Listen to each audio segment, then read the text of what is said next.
two storylines.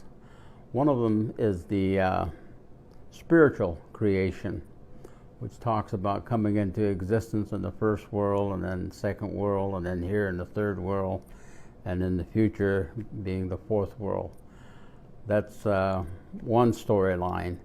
The other storyline is the actual physical arrival of our people from the direction east. Now, the original stories in that are told by the old people is the oral history, which is not mentioned very often by people, and of course there are some people in that ignore that entirely. But the information that is contained in the oral history is very important, because it is that sometimes they run together, the spiritual creation and the physical arrival of the Dene in the Colorado Plateau. The original story is that our people were brought to this place by the holy people from the east, and that the holy people, when they left, they said, when we return, we will come from that direction. So the east becomes the most important direction. So all of our dwellings and our structures and that are always open to the east. That's the first and the most sacred direction. So it is that the Dene came from the east. And when they came from the east, they talk about the crossings of the wide waters, the flow.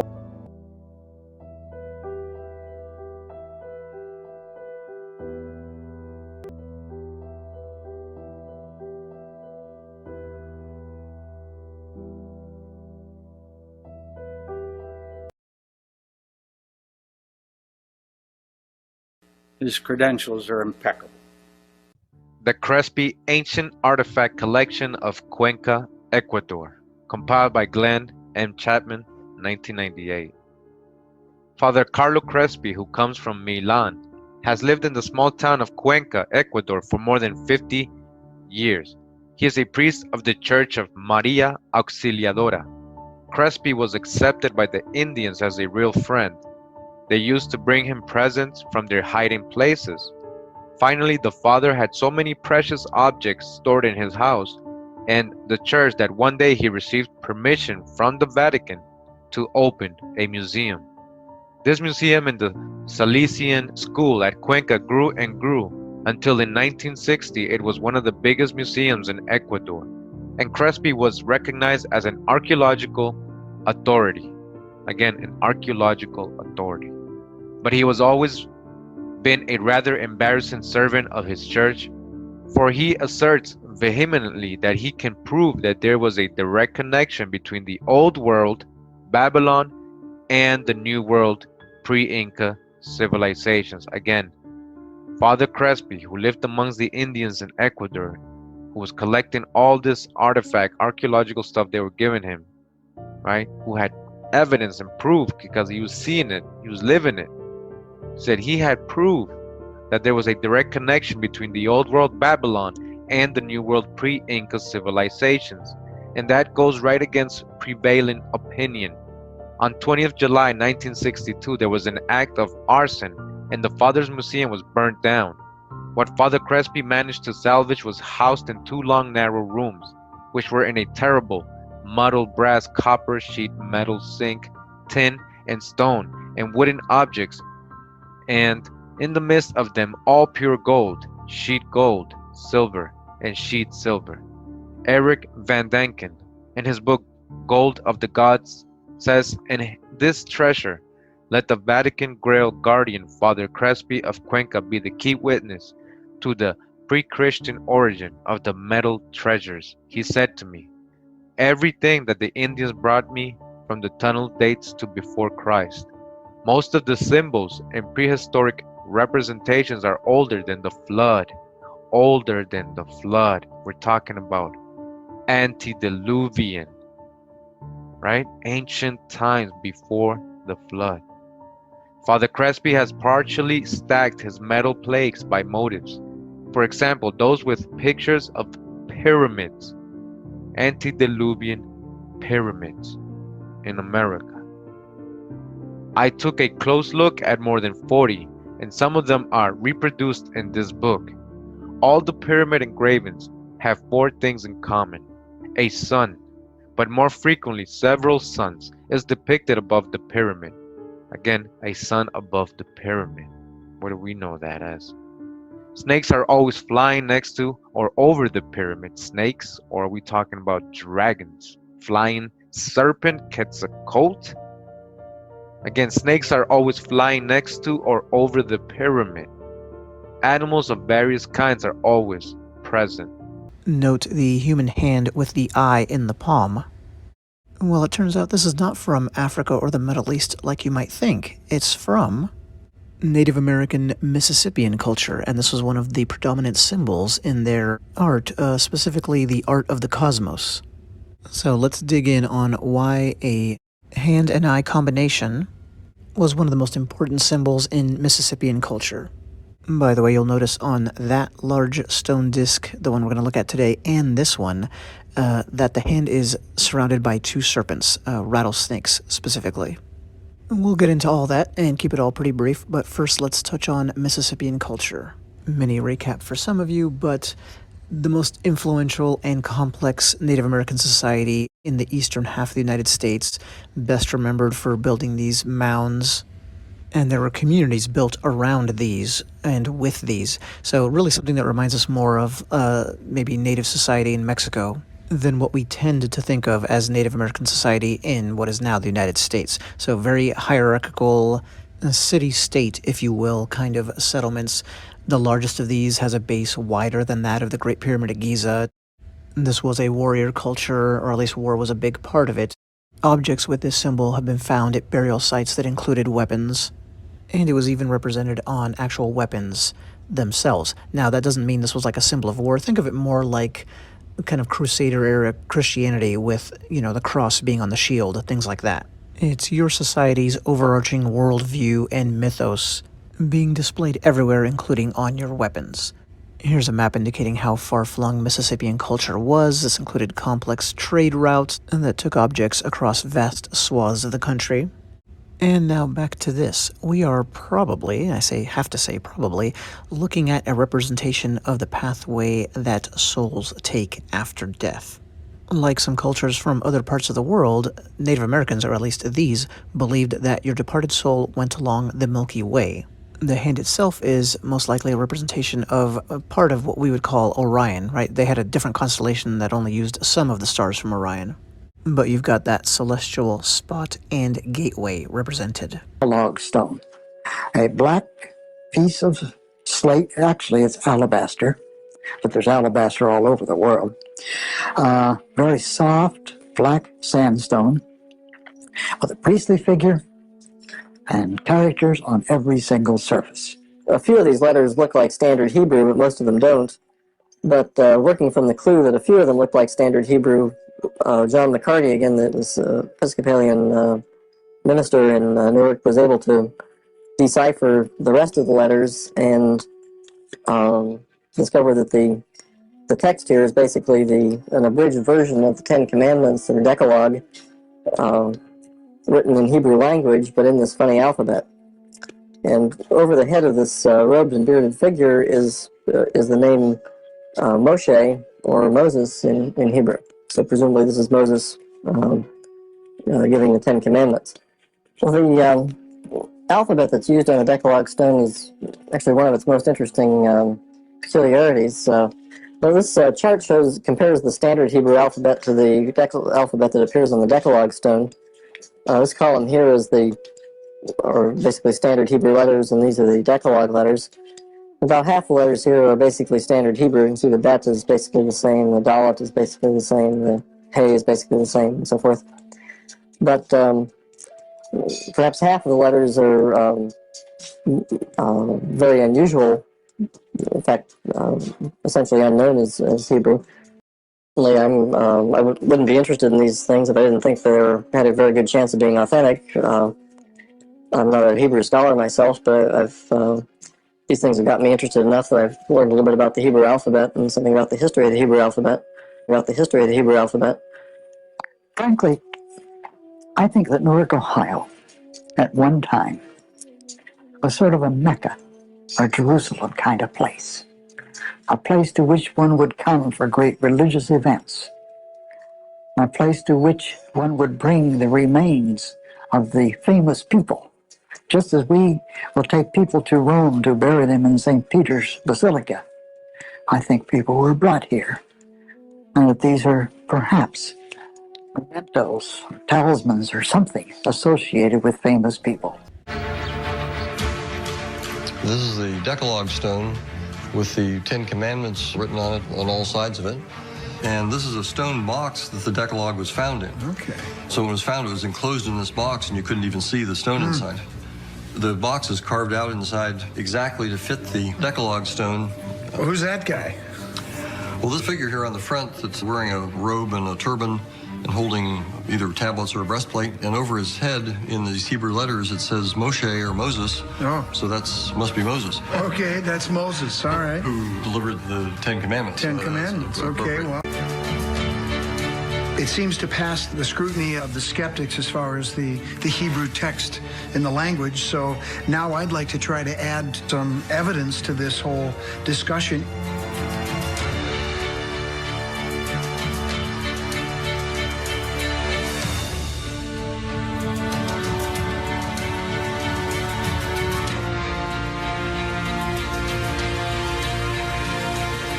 This thing is polished after it was carved. It's scratched like I would expect. Well, it fits snug. So the box in itself took an awful lot of work. I mean, if it was really a forgery, you wouldn't go to all that much trouble to make a box for it. So I think that speaks to its authenticity, that someone really this was very important to someone. This is a lot of work, and it's polished. It's got the detailing of the grooves. It wasn't made, as far as I can tell, from modern machinery. Geologically, I don't see any problems here that would make these things obvious hoaxes. So the skeptics have rejected this. Well, that's been a factor, but Hebrew is an odd thing to find here. The fact that it's odd doesn't mean that it's not genuine. What it boils down to is really the problem with these artifacts is that the academics don't like them because they don't fit the paradigm. And unfortunately for them, you can't dismiss things simply because you don't like them. Right. And so the evidence to me seems clear. There's no reason not to accept these as genuine inscription.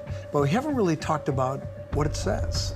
One of the top Semitic scholars in the world at that time has translated the inscription as "for the Judeans." If the Bat Creek stone really does bear the inscription "for the Judeans," it could be a significant clue that suggests the lost tribes came to America. How old do you think that is? How much older do you think that is than those modern scratches? The type of work that I do is what I call relative age dating. It's older than this, it's younger than that. We know this is this old, we know this is this old, it's in between, so it has to fall somewhere in the middle. By looking at the weathering of the original inscription, comparing it with the modern scratches, to me, that says it wasn't made during modern times. Emmerd said he pulled it from the mound. I've seen no evidence to question that. More Hebrew on the Tucson lead artifacts, a collection of authentic ritual objects pulled from the desert in 1924. A mysterious artifact found in a Tennessee burial mound more than 100 years ago. I confirmed that its inscription is much older than its discovery date. It's carved with a message for the Judeans. Judea is a region in Israel, and the writing style is consistent with Jews after the turn of the 1st century. The Decalogue stone. This is the gate that leads to Hidden Mountain. It looks like it leads to nowhere, and actually it's in the middle of nowhere, but this is the gate. Now it's called the Decalogue stone because it appears to be Paleo-Hebrew of the 10 Commandments. Now the stones around here are sandstone, so they're very easy to be carved into, and as you can see, there's actually graffiti around here. It's not really a protected area that much, although you do need to have permission. But the gal that brought me up there was a friend of my parents, and she belonged to a local church, and she had told me that the legend had it that a man in the 1800s had done this rock and somehow did it in Paleo-Hebrew.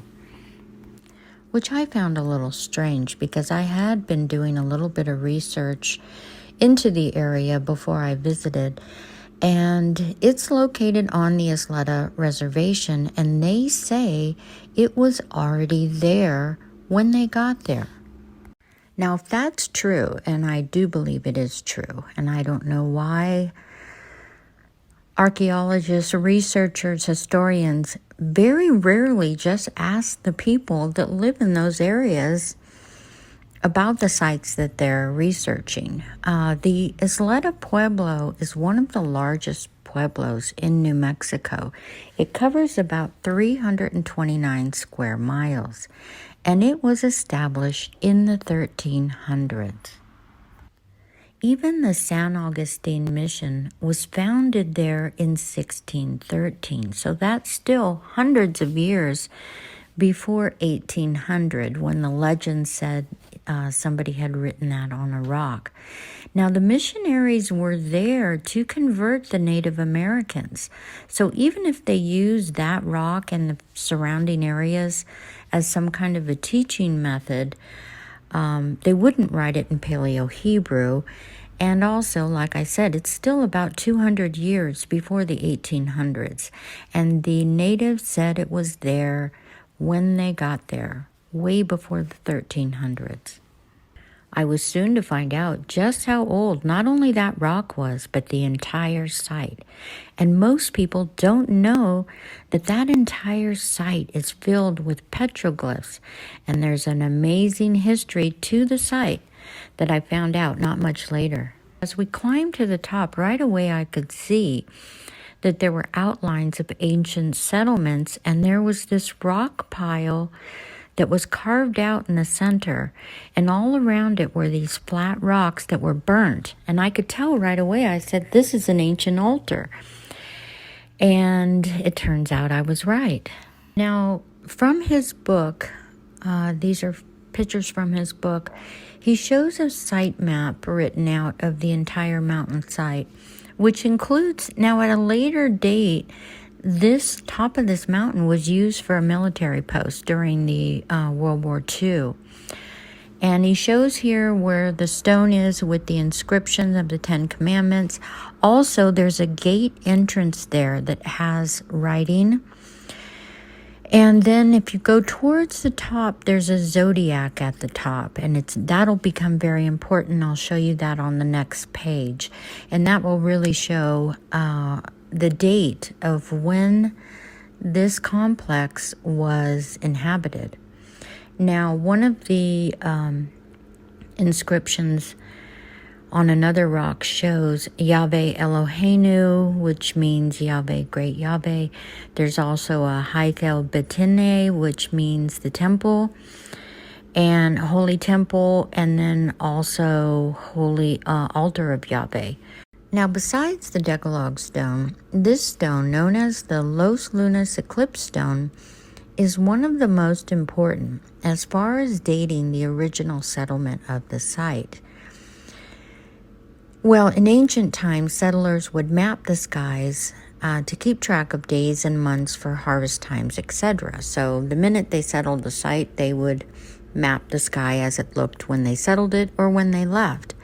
And they would also document special events like eclipses. This star map at Hidden Mountain was discovered in 1983 and actually published in an epigraphy magazine. Epigraphy is the study of the ancient writings, a little bit different than archaeology. Now, why was this so important? It's important because it actually records a solar eclipse of Virgo at about 3 o'clock in the afternoon in the month of September in the year 107 BC. Now, they know this because this is a special event that only occurs about every 1,000 years.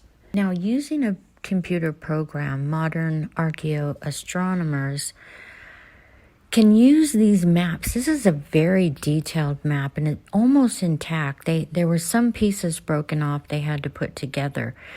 But with this and using the computer models, They could see that the planetary conjunction of Mars, Jupiter, and Mercury on the computer screen created this straight line with how the moon looked, and that's showing on the left there in black.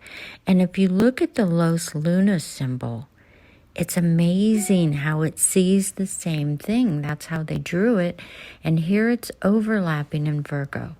The author goes into great detail about the inscription on the Decalogue stone and proves that it is an exact replica of the 10 Commandments, or 10 words in Hebrew.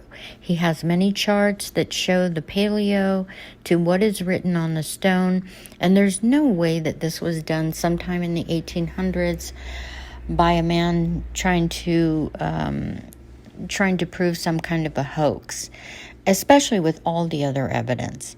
But years later, we have a television show called America's Unearthed, and it starred Scott Walter, who is a forensic geologist. And what he does is he goes in and tests, because he's a geologist, the actual stones and the inscriptions, whether it's done by a carving in the stone or whether it's painted. He's gone all over the world, but this particular series for a few years, he was focusing on ancient America. And now, of course, 10 years later, there's been so many discoveries proving exactly that there were ancient people that came from the Middle East. They came from the northern countries like Norway, the Vikings. They came from Africa. They came from the north, south, east, west, and went all over the place. No doubt about it. Now, the rest of the book, he goes into great detail to show how these ancient tribal languages in South America compare to the ancient Hebrew Canaanite languages. He gives a good example from the Popol Vuh, which is a Mayan history book. And it's obvious that they documented where they came from, when they landed, and everything in between. The Popol Vuh states that they multiplied there in the east where they all lived together, and they lived in great numbers back there in the east. The black man and the white men, and men of many classes and many tongues. But they came from the east from a great distance across the sea. A Franciscan monk in the 1600s wrote a book about the ancient tribes he encountered in what is now Guatemala. They said their ancestors came from a land far to the east, a land they called Sibon Tulon, and that it bordered a land called Babili. Now in Hebrew, Babil is Babylonia. That's in modern-day Iraq. Plato writes in 400 BC that in ancient times the Atlantic was navigable, and Diodorus writes in 100 BC about a large land of immense abundance east of Africa. He says it was originally settled by the Phoenicians, who were merchants from the coasts of the Middle East, known for their sailing and boat-building skills. In 1862, a stone inscription in Phoenician Canaanite Hebrew was found in Paraíba, Brazil. But since no one could read it at the time, unfortunately it was discarded. But luckily tracings were made, and in 1967 it was finally transcribed. And this is what it says. We are the sons of Canaan from Sidon, the city of the king. Commerce has cast us upon this distant shore, a land of mountains. We offered a youth to the exalted mighty ones, male and female, in the 19th year of Hiram, our mighty king. We embarked from Ezion Geber into the Red Sea and voyaged with 10 ships. We were at sea together for 2 years around Africa, but were separated by a storm and were no longer with our companions. So we have come here 12 men and 3 women on a new shore, which I, the admiral, will control. Verily, may the exalted mighty ones, male and female, favor us well. Now we can definitely date this inscription to somewhere between 980 and 947 BC. That's when King Hiram ruled Tyre. That's in modern-day Lebanon. Now let's tie this together a little bit. So who were the Toltecas? Well, in ancient times, they were an enigmatic, tall, white-skinned, bearded people known as Tolteca. They descended onto the central highlands of what is now called Mexico. They brought with them all kinds of skills, of course, but they called what the native people called the Shemitic language, which we call the Semitic language. They called the area to the north from which they had migrated Aztlan. Sounds a lot like Atlantis. And the central highland section of Mexico they called Anahuac. Both of these are Hebrew words. They called their ancient homeland on the other side of the sea Toulon or Toulon. Now Toulon in Hebrew means eminence. Az-Toulon means mighty eminence. The Quechua have always called the land of North America Aztlan, which means to them a big frontier land, an open space. But the word Quechua in itself is a Hebrew word. The word Keteshi in Hebrew means the same thing, a frontier land, somewhere out along the coast, somewhere off the shore. And we can find this same name in North America on the East Coast around Lake Superior, and actually in the name of a town in Vermont called Quechua. Now, the ancient Celts wrote in Ogam, which is a series of vertical lines. And as you can see in the inscription here, which was found in America, it actually says Quechua Gumi, and that means a frontier drinking place. In other words, some place where there was fresh drinking water.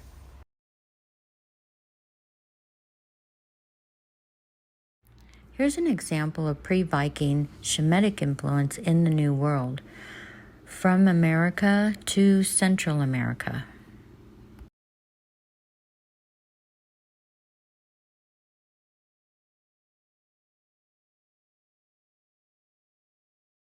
Now, the author of the book, Discovery of Ancient America, and there's many other good books out there that a lot of people don't know about, and they've been out there for years. But if you look up Ancient America, you can find many of these books. Many of them go over all the things and discoveries even being made today in North America, but all over South and Central America. His book, the rest of the book, goes into great detail regarding the possible ties of the languages of the native tribes in North and South America. Ebb, we would say, the source of you and the carrying you, but the father and the mother. But this beginning, this Aleph Mem right here, this two-letter etymon is everything. That's whether you believe, whether you have faith, whether you, it is the whole picture from your mom, from being formed in the womb, all the way to emet, truth, knowing the truth. It is the whole course. Aleph Mem is the two-letter etymon of the entire construct of all the words that are most important. But we get our mom from this one little letter. It's a double M. When you see an M that has the little dagesh forte in it, it double speaks an M. You get a MM here, not just Aleph Mem, but Aleph Mem. You're right. You get a double spoken M right there, and we get mom from that right there. Pretty amazing stuff. Wow. The Ten Commandments are full of these kind of things. Like you would go, find an example here. So, Pesel. It looks like an S right there with a line. Uh-huh. That is an S. This is L.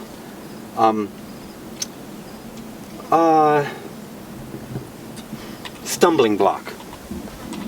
A stumbling block. A crack that you trip on. A place, a catch where, like the rug kind of turns up, and everybody always trips over that and gets frustrated, but you never cut it off.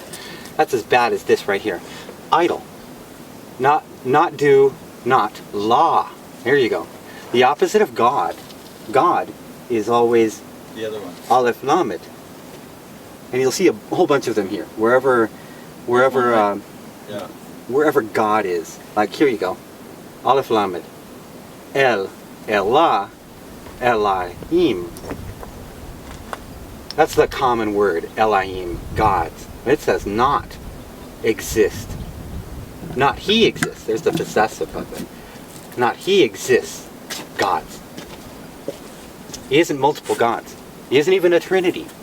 A bunch of false teachings exist here. By the way, This terebinth tree right here was covered with tar and solvent, and it looked like it was just going to die. But it lived. What kind of tree is it, do you know? it's not from this area. Terebinth. Terebinth. That's what they call it. Could have been a seed brought from a long distance and placed here, but it is a desert growing tree, but it's not from here. Not from this desert. Wow. Law, everywhere that you see it, everywhere you see L-A, L-A, L-A, Dot. L-A, Dot. L-A, everywhere you see L-A is law, law, and it means not, denial, refusal. So literally, it's not "thou shalt not" like a command, but just Denial. not murder, not lying, not you know. Yep. Doesn't that sound cooler? Yeah. Isn't that, yeah. Yeah. It isn't, and it won't be. Yeah, denial, just refusal. God, on the other hand, is the opposite of this. So you say like law, and then you see God, El. So if you just take not and turn it around, it is two. Two or not, it's the question. God is two, toward. It's unavoidable. It's inevitable. It is the goal. It's what's going on. It's the current. It's the trend. And if you're in that flow, God is where you're going. If you can just plain accept it, you're going to God. If you fight it, you say no, not, refuse. I'm going to fight this. I'm going to push against it. I'm going to frustrate this. It's in fact your waste. You are wasting your mind and your concentration and your effort and your words. And as much as you deny and refuse that not, it is what this is all about. Well, it goes away with whatever was not. Does it have consequences? Waste, loss, wasted time, wasted thought, wasted energy, wasted means, wasted life. Yeah. Sanctify it. See what I'm saying? For your sanctification or for you to sanctify? How do you translate that? It's actually the same thing. It's both. You're not supposed to say either or. You're supposed to see it as you sanctify it, you are sanctified. As you forgive others, you are forgiven. It's one and the same kind of thing. This is a neat kind of Hebraism that which makes translating Ten Commandments a very difficult thing because it has those turning points for your sanctification or for you to sanctify. What is that? It's both. Neat. There is the dot. It's pecked. You can feel it with your finger. It's harder to see than feel, but it's definitely there. The dot's there. So if you just saw an image of this, you might think you missed the dot that you see so clearly here. You might think you didn't make it very good there. But it's definitely there, though. It's definitely there. Everywhere at an end and the beginning of another commandment, you see there. The end of a commandment. It's there. La, there's another. So everywhere there's an end to one, that little nook. La. Little nook. La. Sometimes it's very apparent. You can really see the dot. But up here, at the very top, you see that they're intended as periods. So here's the cool thing. That wouldn't have happened. That normally would not have happened. That you'd have a period out here. Normally you would never see that. Yeah. Except that he made a mistake here. So that dot right there should have been here. You see? It goes from that commandment to the diacritic mark. Let's see this commandment. The dot. And then this commandment. Yeah. But because of that error, the dot was already placed here, separating these two. But here's an end that you've got to also say, stop. That's the dot. Yeah. The dot isn't a start point. It is an end point. That is definitely established here. Normally you wouldn't see it.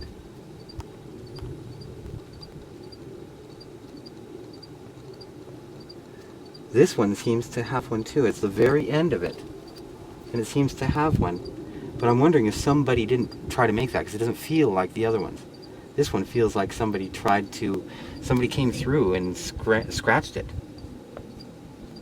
Somebody came through and scratched to make it more apparent in the process of exposing the inscription and trying to get it photographical. Somebody's come through here and tried to run something to make the letters stand out. And they did a pretty good job of staying within the lines and not messing up the original writing. But it looks like they came to the end here and expected there to be a dot that wasn't there.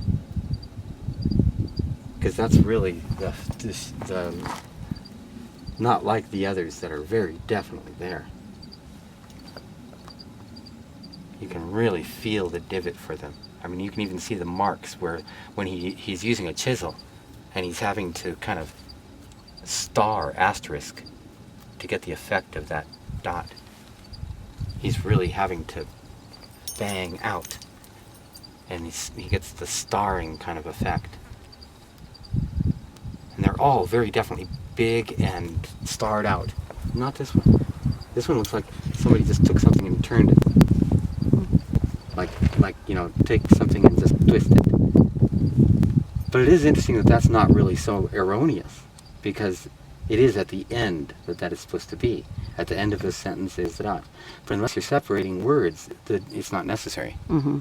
You don't just put a dot there just for the sake of always every statement has a dot at the end. Mm-hmm. It's a separation. In Paleo-Hebrew, it was always a separation. And they wondered, where does it stop? Do all words have to be separated by dots? So sometimes you'll find people that put a dot between every single word. So that you know how to separate the words, the right dividing of words. Mm-hmm. Because otherwise it's just a flow of letters. So you'll find some Paleo-Hebrew that has the dot in between every letter. And that did exist. That's legit too. But he did this. He wrote this line. The writer wrote this line. He wrote the top line, I am the Lord your God that brought you out of a territory of limits and a house of bondage. Bondage is, plural, of abed, servant. Servant, abed, servant, or plural, servants. He wrote that, then he writes the next one. He puts the dot there, he puts the dot there. He writes the next one, la, ta'asha, baka, pesel.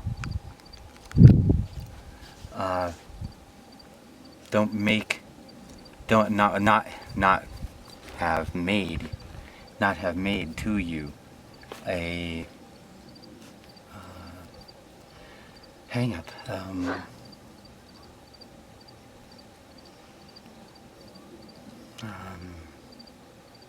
Yeah, a hang up. What do you call that? It's like you stub your toe. You know, your shoelace gets caught. Something you have to get hung up on. You get hung up on. Oh shoot! Watch out for that bump right there. Watch out for that slippery rock. Don't make you hang up a trip, a stumbling block. Don't make to you a stumbling block.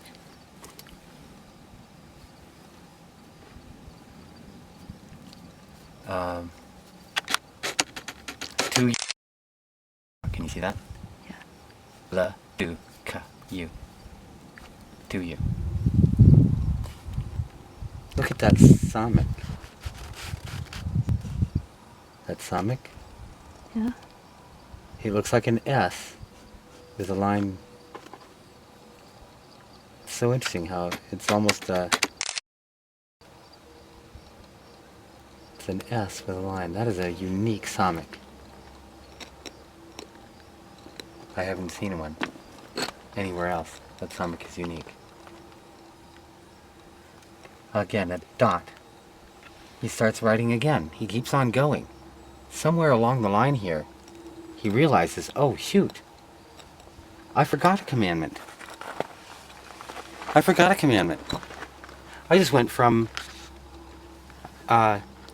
delivery from from Egypt and the house of bondages, and or slaves or whatever, servants, the house of servants, and I started right into not making yourself a idol.